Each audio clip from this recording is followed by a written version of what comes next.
देखो आपने 4 कालखंडों में बांटा था, आज हम लोग ट्रिक देख ले रहे हैं।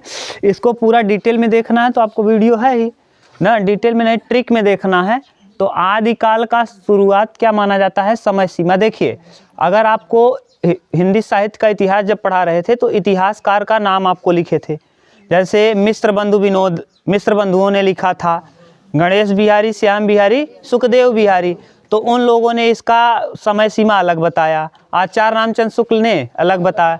तो इस समय सीमा पे आप बहुत विवादित मत होइएगा, क्योंकि ये अलग अलग इतिहासकारों ने अलग अलग बताया है। जैसे माने अलग अलग साहित्यकार, रामचंद्र शुक्ल ने अलग बताया है, कोई अलग बताया, लेकिन इतना जानते रहो कि ये समय सीमा 743 से 1343 कहीं देता है, कहीं 1050 से 1350 देता है, कहीं 1050 से 1350, कहीं 1100 से 1350, कहीं 800 से देता है ना, 800 से 1350 या 1343, जो भी दिया रहेगा कंफ्यूज मत होइएगा।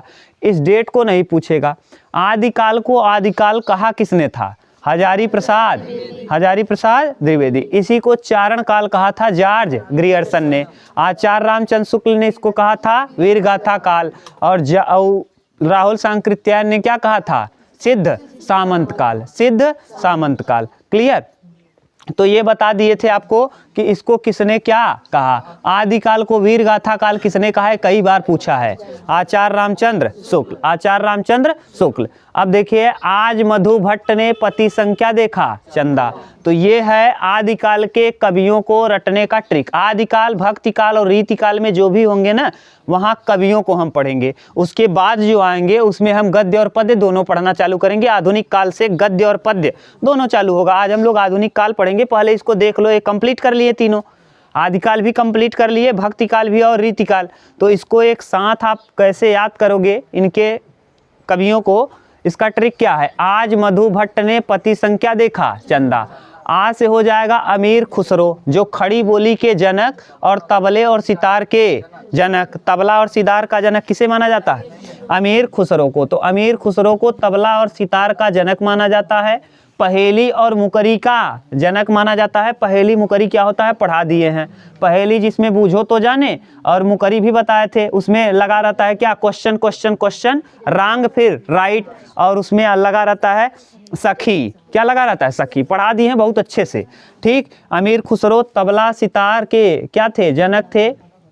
ये 7 राजाओं के कार्यकाल में रहे, कितने, 7। ठीक, जगनिक, जगनिक के बाद ज से जगनिक, आ से अमीर खुसरो, और एक और है अ से अब्दुल रहमान। अब्दुल रहमान, अब्दुल रहमान के विषय में भी याद रखना भैया। अब्दुल रहमान ऐसे हैं जो पहले मुस्लिम कवि हैं जिन्होंने क्या लिखा है, संदेश रासक, माने रासो काव्य, हिंदुओं का काव्य लिखने का काम किया है अब्दुल रहमान न। अब्दुल रहमान संदेश रासक लिखा है, क्या, संदेश रासक। संदेश रासक में क्या हुआ करता था, माने नायिका या नायिका विरह में, देखो भारतीयों में अगर देखा जाए तो नायक की तुलना में नायिका विरह में ज़्यादा रहती है। तो नायिका किसको, नायक को पत्र भेजेगी 223 छंदों में ना, 223 छंद में, और इसका पति रहता है कहाँ, खंभात की खाड़ी में। 223 छंद को ले जाते समय किसी को 223 छंदों में संदेश बोल दोगे तो कर पाएगा। वही संदेश फिर किस में चला, कबूतर से गया, फिर आप लोगों ने देखा होगा पिक्चर, कबूतर के माध्यम से, फिर धीरे धीरे लेटर आया, अब व्हाट्सअप आ गया है। तो यही संदेश रासक, इसमें विरह है। ये कैसा काव्य था, विरह काव्य। और इसी में आपको बताए भी थे, किस लोग भी माने बताए थे कि इसमें लिखा गया है, मेरे पिया गए रंगून, वहाँ से किए हैं टेली फोन, जिया में आग लगा, उनकी याद सताती है जिया में आग, ये बताए थे ना। दूसरा है ज से जगनिक, ज से जग, आ से 2 लोग, अमीर खुसरो और अब्दुल रहमान। ज से जगनिक, मधु से मधुकर, मधु से मधुकर, भट्ट से केदार भट्ट, भट्ट से केदार, ने से नल सिंह, ने से नल सिंह। पति से 3 लोग, विद्यापति, जिसे विद्यापति का एक नाम है मैथिल कोकिल। विद्यापति को क्या कहते हैं उपनाम, मैथिल कोकिल। विद्यापति का उपनाम क्या है, मैथिल कोकिल। दलपति और नरपति नाल, न नरपति नाल, दलपति नरपति नाल। दलपति नरपति नाल, विद्यापति दलपति नरपति नाल, विद्यापति दलपति और नरपति नाल। संग से सांगधर, संग से सांगधर, संग से सांगधर। और हाँ स्वयंभू, स्वयंभू भी हैं, संग से स्वयंभू भी रख, स्वयंभू, स्वयंभू को याद करो, अगर आपको ठीक से याद हो तो स्वयंभू को, स्वयंभू,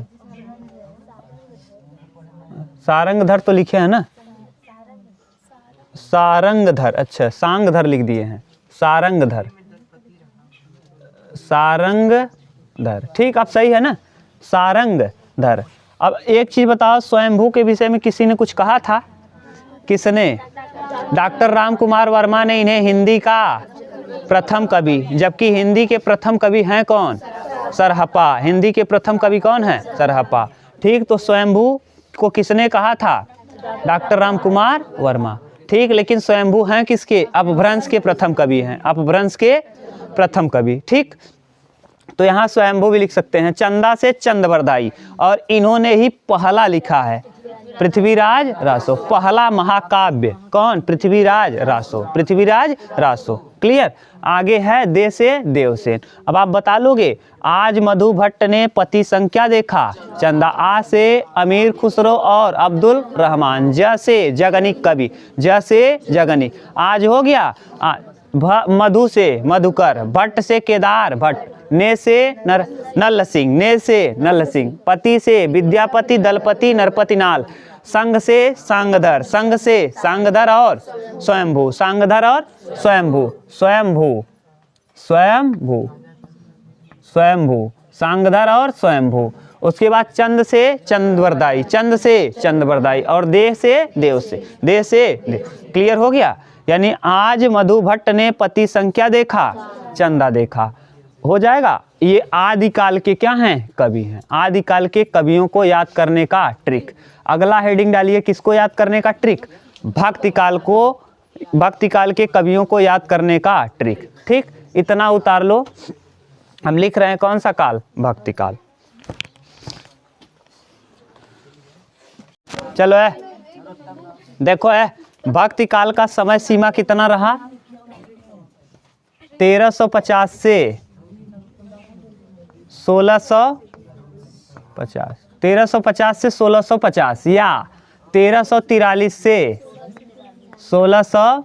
हम बार बार एक चीज कह रहे हैं भैया, इसको आप ये डेट नहीं पूछता, डेट के चक्कर में परेशान मत होना, क्योंकि कई साहित्यकारों ने अपना अलग अलग मत दिया है। ठीक, भक्तिकाल जो है, भक्तिकाल को हिंदी साहित्य का स्वर्ण युग कहा। किसने?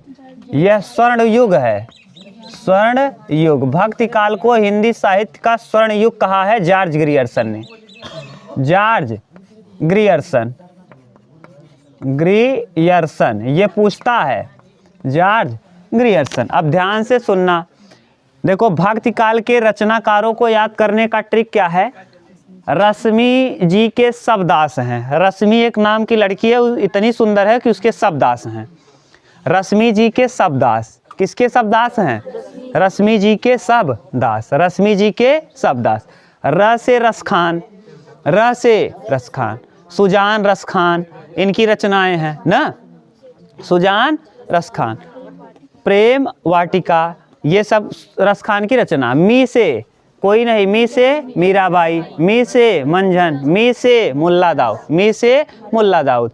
ठीक, आगे मुल्ला दाऊद के विषय में एक बार पूछा है प्रश्न, मुल्ला दाऊद के विषय में। ठीक, आगे जी से जायसी, मलिक मोहम्मद जिन्होंने पद्मावत अखरावट को लिखा है। ठीक, पद्मावत और पद्मावत के लिए ही ये क्या हुए थे? प्रसिद्ध। पद्मावत किस भाषा में लिखा गया है? हाँ देखो, मैथिली भाषा में। देखो पद्मावत किस भाषा में लिखा गया है? ठीक, पद्मावत अखरावट के लिए क्या हुए हैं? प्रसिद्ध। के से कुतुबन, के से कुतुबन। सु से, स से सुंदरदास, स से सुंदरदास। दास से देखो सब दास हैं। द से दादू दयाल, और दास से याद करोगे सूरदास, तुलसीदास, कबीरदास, रहीमदास, रैदास, नाबादास, मलूकदास। रैदास के विषय में आपको बताए थे कि मन चंगा त कठौती में गंगा। सूरदास किसके भक्ति के हैं? कृष्ण भक्ति के विषय में। तुलसीदास राम भक्ति। रामचरितमानस को इन्होंने लिखा कितने काल खंड में है? 7 खंड में, 7 कांड में है। कितने कांड में? बाकस लाऊं, बी से बालकांड, बी से ए से अयोध्या कांड, फिर ए से ये है लिखवाए थे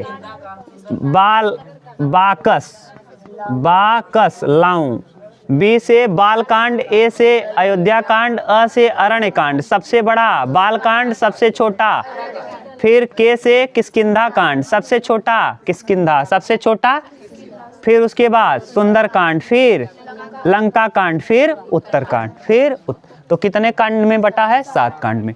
ठीक, तो याद करने का तरीका समझ गए। रश्मि जी के शब्दास, रश्मि जी के शब्दास, रश्मि जी के शब्द। र से रसखान, मी से मीराबाई मंझन मुल्ला दाऊद, मीराबाई मंझन मुल्ला, मीराबाई मंझन और मुल्ला दाऊद। जी से जैसी, मलिक मोहम्मद जैसी। के से कुतुबन, सब से सुंदरदास, सबसे सुंदर। दास से कई, दास से दादू दयाल, और दास से कई हैं, सूरदास, तुलसीदास, कबीर दास, रहीम दास, रैदास, नाभादास। नाभादास ने किसकी रचना की? भक्तमाल, नाभादास ने भक्तमाल। और मलुकदास, कौन? मलुक। ठीक, ये थे कौन? किस काल के? भक्ति काल। किस काल के? भक्ति। अगला लिखो रीतिकाल, उतार लो तब। चलो देखो, अगला है रीतिकाल। पहले आपने पढ़ा आदिकाल, फिर भक्तिकाल, अब रीति। तो रीतिकाल के कवियों को याद करने का ट्रिक, पहले इसको देख लो, इसका समय सीमा क्या रहा। इसका 1643 से 1843, या फिर आपको देगा 1650 से 1850, जो भी देगा। हम बार बार कह रहे हैं 1650 से 1850, 1650 से 1850। ठीक, ये है, ये डेट याद रखना। अब देखो रीतिकाल का, रीतिकाल नाम किसने कहा? आचार्य रामचंद्र शुक्ल। ये पूछेगा तो रीतिकाल को रीतिकाल किसने कहा? आचार्य रामचंद्र शुक्ल, आचार्य रामचंद्र शुक्ल। ठीक, आचार्य रामचंद्र शुक्ल ने इसे क्या कहा? रीतिकाल। इसको कलाकाल किसने कहा? रसाल ने, जिनका नाम था रमाशंकर शुक्ल, रमाशंकर शुक्ल। श्रृंगार काल किसने कहा? विश्वनाथ प्रताप मिश्र, विश्वनाथ प्रताप मिश्र। और एक काल और अलंकृत काल, अलंकृत काल किसने कहा? मिश्र बंधु। मिश्र बंधुओं में 3 भाई, गणेश बिहारी, सुखदेव बिहारी और श्याम। अब इसको याद करने का ट्रिक देख लो।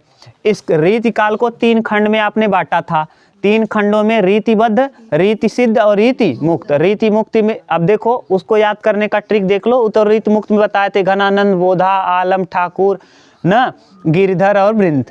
तो ये सब छोड़ो, डायरेक्ट याद करो जो इम्पोर्टेंट है। क्या है? विभूषण आपके बोध से माघदेव आए। विभूषण आपके बोध से कौन आए? माघदेव। विभूषण आपके बोध से माघदेव आए, विभूषण आपके बोध से माघदेव। बी से बिहारी, भू से भूषण, आ से आलम, प से पद्माकर, के से केशवदास, बो से बोधा, स से सेनापति, मा से मतिराम, घ से घनानंद, देव से देव। तो ये है विभूषण आपके बोध से माघदेव आए। ये क्लियर? इस तरीके से आपका ये तीनों काल कंप्लीट हुआ। पूरा डिटेल अगर इस वीडियो को देखना है तो पूरा वीडियो 1-1 घंटे का बना है, 1-1 डेढ़ घंटे, आधा घंटे, 45 मिनट का। आदिकाल का भी, भक्ति काल का भी और रीतिकाल। अब हम लोगों को पढ़ना है आधुनिक काल। आधुनिक काल, और आधुनिक काल को पढ़ने से पहले इसको उतार लो, तब हम आधुनिक काल पढ़ेंगे। ठीक, ट्रिक है ना? सही, उतार लो अब इसको।